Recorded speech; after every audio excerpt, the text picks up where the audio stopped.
आगे बढ़ें। Question number 3 है,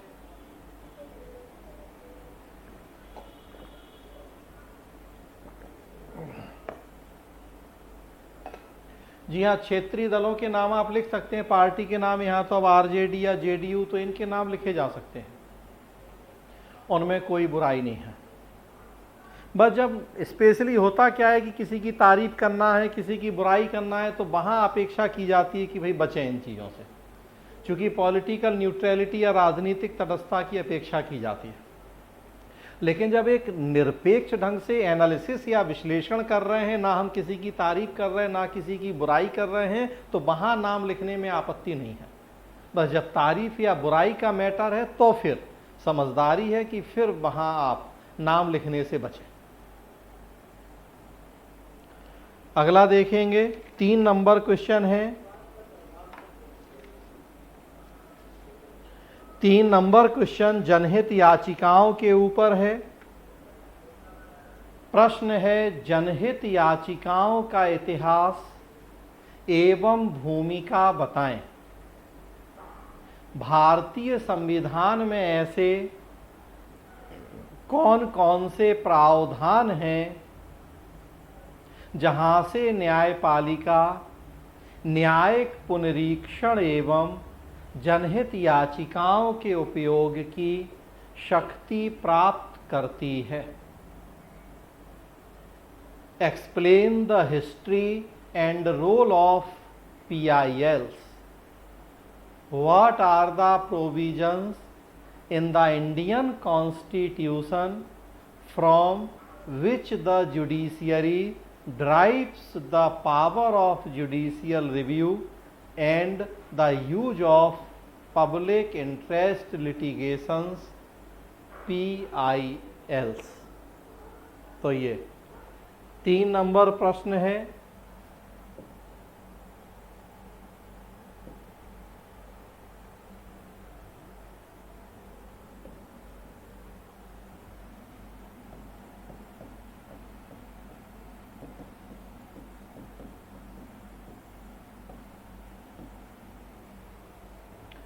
क्वेश्चन नंबर 3,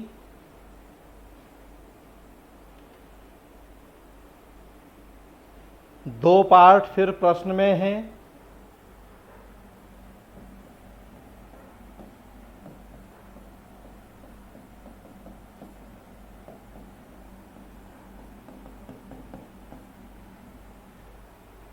जो पार्ट 1 है, जनहित याचिकाओं का इतिहास और उनकी भूमिका,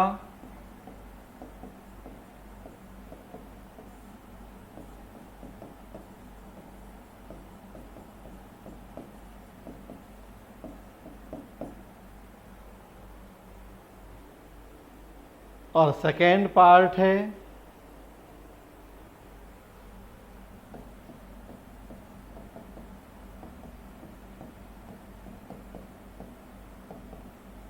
ऐसे संवैधानिक प्रावधान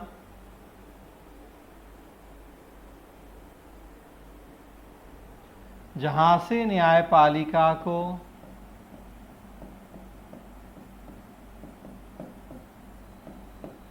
न्यायिक समीक्षा और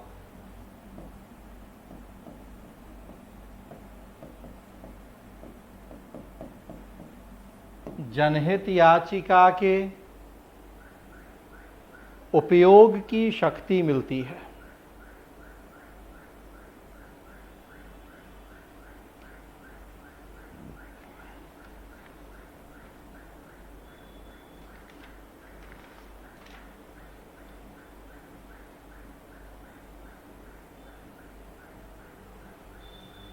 तो बस कंपैरेटिवली आप देखें, बड़ा सीधा सीधा प्रश्न में लिखा हुआ है कि आपको क्या क्या करना है। जनहित याचिका या PIL क्या है, उसका अर्थ लिखें, उनका उदय, उनकी भूमिका लिखें। नाम में ही अर्थ छुपा हुआ है, जनता के हितों से जुड़ी हुई याचिका।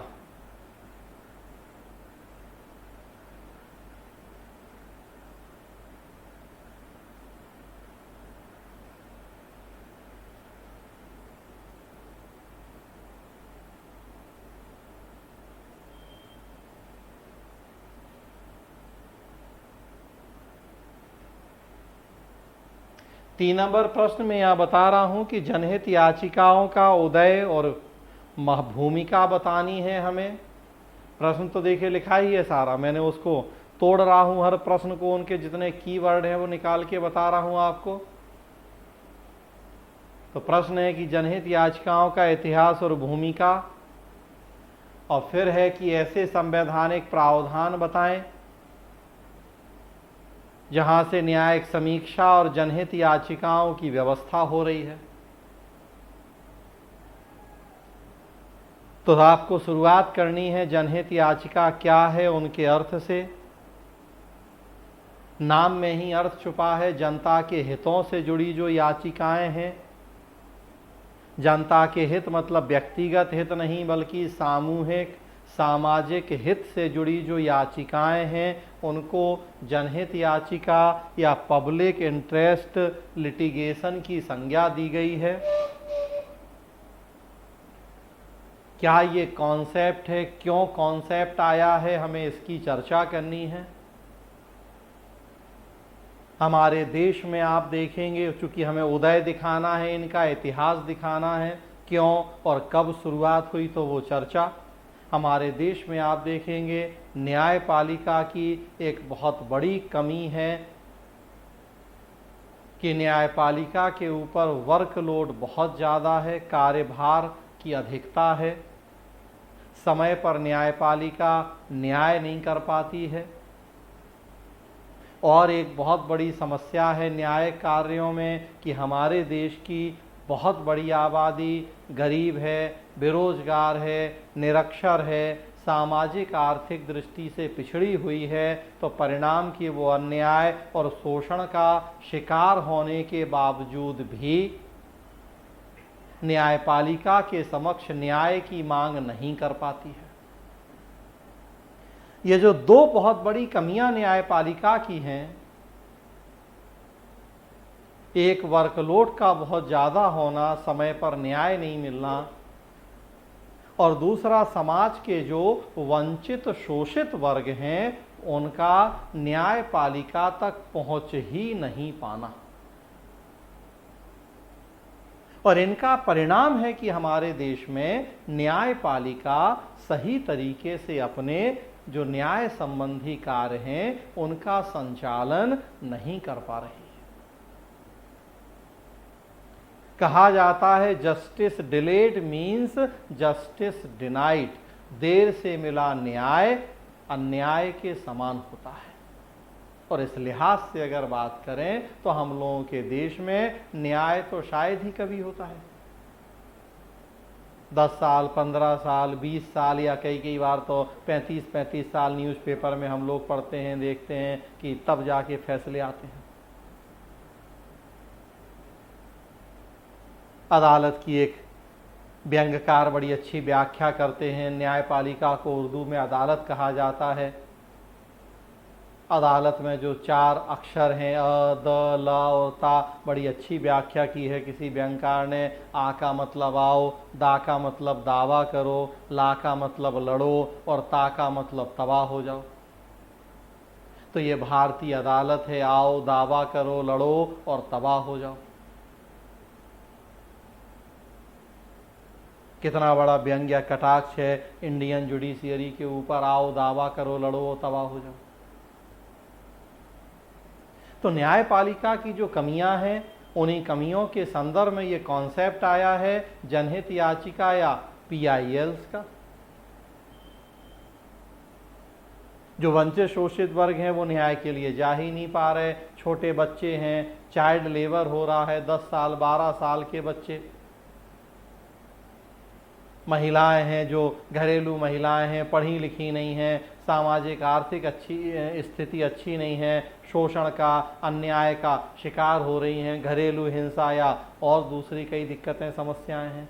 SC ST या और जो वंचित शोषित वर्ग हैं वो अन्याय शोषण का शिकार हैं। लेकिन आप देखिए इनमें से कोई भी वर्ग इतना सक्षम नहीं है हमारे देश में कि वो शोषणकर्ता के खिलाफ न्यायपालिका में जाए, न्याय की मांग करे। अगर सक्षम होते तो अन्याय और शोषण के शिकार ही नहीं होते। 8 साल 10 साल का बच्चा अपने मालिक के खिलाफ कोर्ट में जाके केस नहीं कर सकता कि हमारा शोषण हो रहा है, कि हमसे चाइल्ड लेबर करवाया जा रहा है। तो फिर होता रहे उसका शोषण, अन्याय होता रहे उसके साथ, कभी उसको न्याय नहीं मिले, क्योंकि वो तो उतना सक्षम है नहीं है। घर में बंद एक गरीब ग्रामीण महिला या इवन शहरी महिला भी जो सामाजिक आर्थिक दृष्टि से सक्षम नहीं है, कैसे जाए वो कोर्ट, कैसे न्याय की मांग करे? तो ऐसी स्थिति में जनहित याचिकाओं की संकल्पना आई है। पीएन भगवती जबकि सुप्रीम कोर्ट के न्यायाधीश थे 1979, तब ये कॉन्सेप्ट आया था हमारे देश में। व्यवस्था की गई कि अगर सामाजिक सामूहिक हितों से जुड़ा मामला हो तो पीड़ित व्यक्ति को ही न्याय के लिए कोर्ट जाने की ज़रूरत नहीं है, बल्कि पीड़ित व्यक्ति की तरफ से कोई थर्ड पार्टी भी जाके न्याय की मांग कर सकती है, एक याचिका दायर की जा सकती है, और उसी याचिका को हमने नाम दे दिया जनहित याचिका।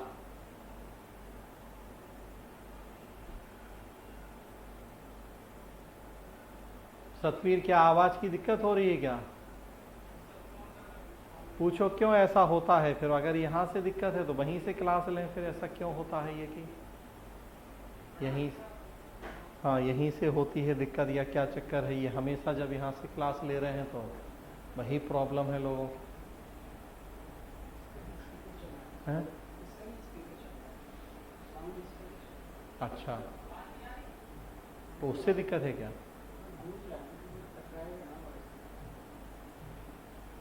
नहीं, तो यहाँ जो ऐप पे लोग जुड़ते हैं उन्हें दिक्कत होती है, जो जूम वगैरह से जुड़ रहा है उन्हें दिक्कत नहीं होती आवाज़ की। जो ऐप पे लोग जुड़ते हैं उन्हें दिक्कत होती है, और हमेशा देख रहे हैं कि यहाँ इस तरह की समस्या है। आ रही है आवाज़? वैसे तो अभी बोल नहीं रहे थे, अब आ रही है आवाज़। तो हम बात कर रहे हैं, तो हमें जनहित याचिकाओं के उदय की, उनके इतिहास की चर्चा कर लेनी है न्यायपालिका की कमियों के संदर्भ में।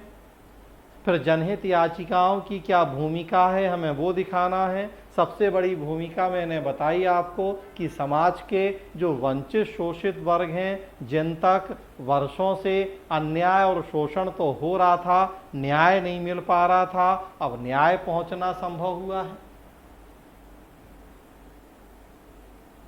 उसके अलावा कार्यपालिका की निरंकुशता को रोकने में मदद मिली है, नागरिकों के जो अधिकार हैं उनकी रक्षा करने में मदद मिली है। तो इस तरीके से जनहित याचिकाओं के जो जो फायदे या भूमिकाएं हैं, हमें उनकी चर्चा कर लेनी है। फर्स्ट पार्ट हो जाएगा प्रश्न का पूरा, और तब फिर सेकेंड पार्ट है प्रश्न का कि संवैधानिक प्रावधान, जहां से न्यायिक समीक्षा और जनहित याचिकाओं की व्यवस्था जुड़ी हुई है, सीधे लिखा हो संविधान में या नहीं। भाई पीआईएल तो कहीं नहीं लिखा है संविधान में, न्यायिक समीक्षा लिखा है आर्टिकल 13(2) में, लेकिन किस आधार पे हम पीआईएल लगा पाते हैं, ऐसे कौन से कॉन्स्टिट्यूशनल प्रोविजन है, हमें उन संवैधानिक प्रावधानों की चर्चा करनी है। मूलतः आप देखेंगे तो मूल अधिकार,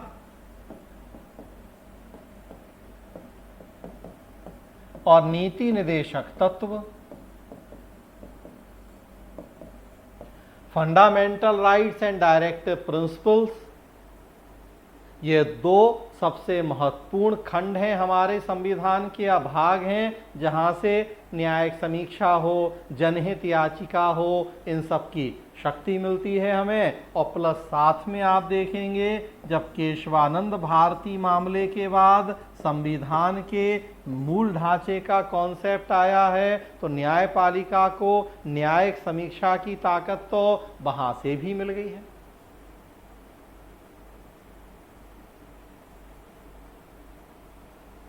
मूल अधिकार में आप देखें तो मूल अधिकार में जाएं आप तो आर्टिकल 13 की चर्चा करें मुख्यतः। आर्टिकल 13 जिसमें विधि की परिभाषा दी गई है, विधि में क्या क्या शामिल किया गया है, उसी में 13(2) के में न्यायपालिका को न्यायिक समीक्षा की शक्ति मिली है। न्यायिक समीक्षा क्या है, अब आप उसकी चर्चा करें।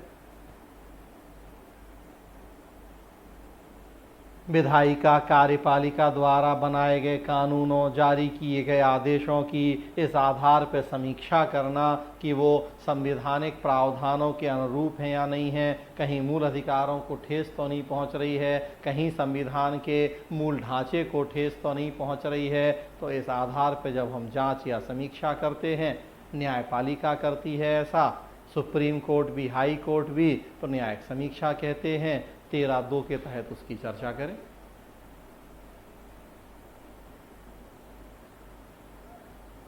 आर्टिकल 32 और आर्टिकल 226 की चर्चा करें। आर्टिकल 32 जहां सुप्रीम कोर्ट को रिट जारी करने की शक्ति है, संवैधानिक उपचारों का अधिकार है जो कि मूल अधिकार है, और आर्टिकल 226 जहां की हाई कोर्ट्स भी रिट जारी कर पाते हैं।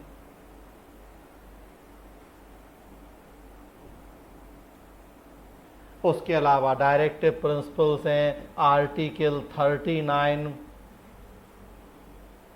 39A है निःशुल्क विधिक सहायता तक पहुंच का अधिकार। मेनली आप देखें डायरेक्टिव प्रिंसिपल्स में जो सामाजिक आर्थिक न्याय, लोक कल्याणकारी राज्य की व्यवस्था है, तो वहाँ से भी न्यायपालिका को न्यायिक समीक्षा भी की शक्ति भी मिल गई है। और सबसे बड़ी बात की PIL जो जनहित याचिकाएं हैं वो नीति निर्देशक तत्वों से बड़ी प्रभावित हैं, क्योंकि नीति निर्देशक तत्वों में बात है सामाजिक आर्थिक न्याय की।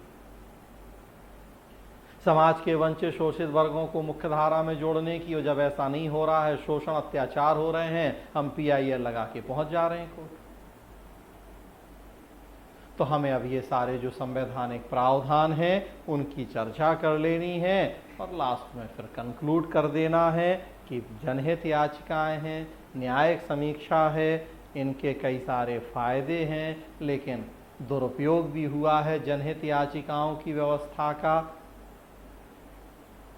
उन्हें रोकने के लिए समय समय पर कोर्ट ने कई सारे डायरेक्शन भी दिए हैं।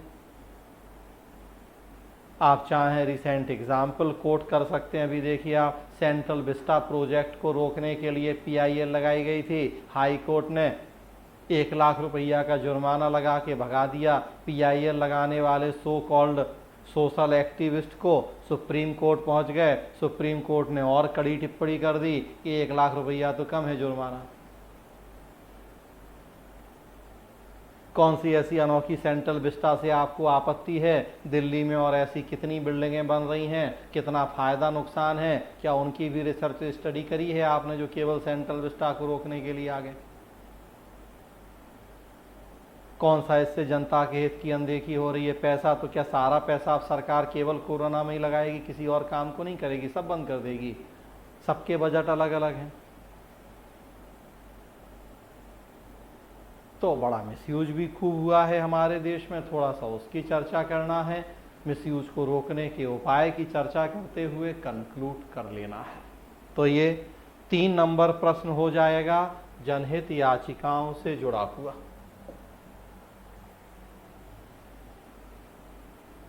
हाँ जी।